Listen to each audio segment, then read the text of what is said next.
Okay, so we need some common tips. Me as well. I'm also a student preparing. Maybe next year. Cross fingers. Tips to prepare for MLE exams. Um, Dr. Rishi. All right, I think the common way for all the USMLE exams is you would solve Yeah. the entire question bank once or twice, however times you feel you're comfortable with. Now, coming to step one, since step one is the first exam everyone faces, and most of the people are not aware how to go about things.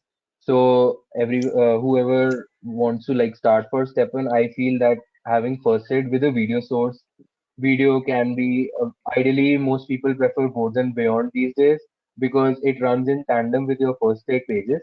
So it works very well in that. Yes. Besides that, if you are purchasing a subscription of boards and beyond, I think you get a set of questions which kind of test your memory based on how much you recall from the entire unit. So in that way, Yeah. that's the best way to start boards and beyond with first aid. And if you feel the need for pathoma, although I think after pass fail, pathoma is not really as important unless you feel that your pathology is really weak or you want to understand the concepts, especially the general path part, which I feel is still very high yield from pathoma. These are the things you can do. Whereas now coming to microbiology, I personally found sketchy micro very useful because those images still are stuck up in my head. And I think even till step three, I never ever opened microbiology and I just based my answers on whatever I had seen from sketchy. But that's a personal choice. If you are comfortable with image-based learning, go for sketchy. If not, first aid, boards and beyond should be sufficient and then getting Okay. through your UWorld questions. Some people do it once and they do the incorrects after that. Some people do it twice to get a good hang of it. First is the system-wise mode or subject-wise mode, and the second time is doing it in a random timed order. So it's Random. totally dependent on Hmm. you. And then for all exams, you have NBMEs and UWorld self-assessments. For step one, you have, I think, five or six NBMEs. So you can take two online and rest offline. And rest of the UWSs are online with your subscription, so you just take it like that. And similarly for step two, I'm not sure how many NBMEs are there for step two, but you have something called the CMS forms, which people add up if they are not really confident for a particular concept. These are these $20 forms available on the NBME website. So you can add them in your preparation along with UWorld. Uh, I think that's all for all the three exams actually. So Hmm. anyone can Dr. add what they Samir. want. Yes, so in this question, I think I can add a few things. I think Rishi said most part of it. I have been a tutor for a while for all like step one, step two, and step three. Everyone is different to their ends, so everyone has a job to do, study to do, and everything. So I think making a plan and sticking to it is the most important. So what I usually ask my student to do is do at least 40 questions of UWorld every day.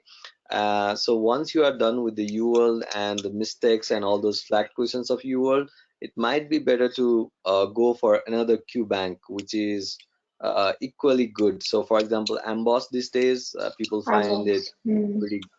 So you can go for Amboss as your second Q bank, and it's more helpful in step two and step three because they are kind of limitless Okay. on concepts and questions.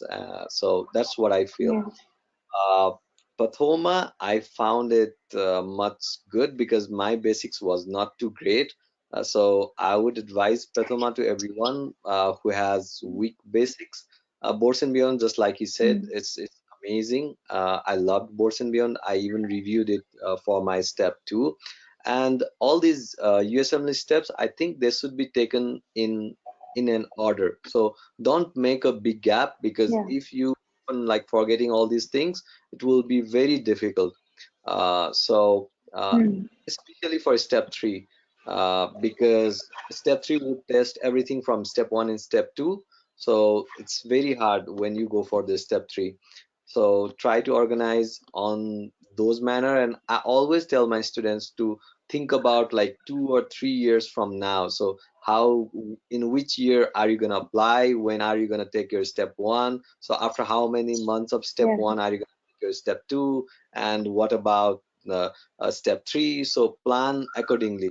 So even the rotations, because everything is getting challenging every day, so we have like many Yeah. many many, many good applicants every year. So it's always good to like apply much early for everything, even for preparation. And when we're talking about the CV and everything, to get an interview, it's not just about a CV or a personal statement. I think it's overall packaging of yourself. That's what they are going to see. So they are going to look at your CV, Yes. your personal statement, your dedication to that specialty.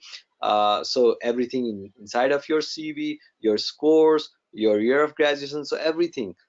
So that's what will help you get interviews and probably help you with the match as well. And Dr. Memon told us a lot of things about like interviewing and all those tactics. I think it's equally important whenever you have those interviews.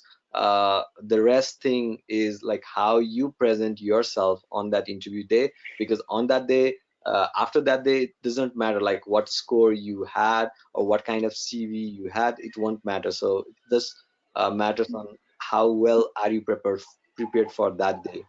So I think I gave tips for like overall to get a match rather than just for the test. So Yeah, be yeah. consistent, Yes. don't lose Mhm. hope.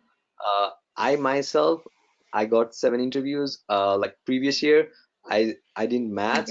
I got 13 this year. I got match. So uh, Okay. Mhm. God has plans for you. So persistence is very important in this journey. This journey is a journey rather than a destination. So work hard for it and you'll achieve it.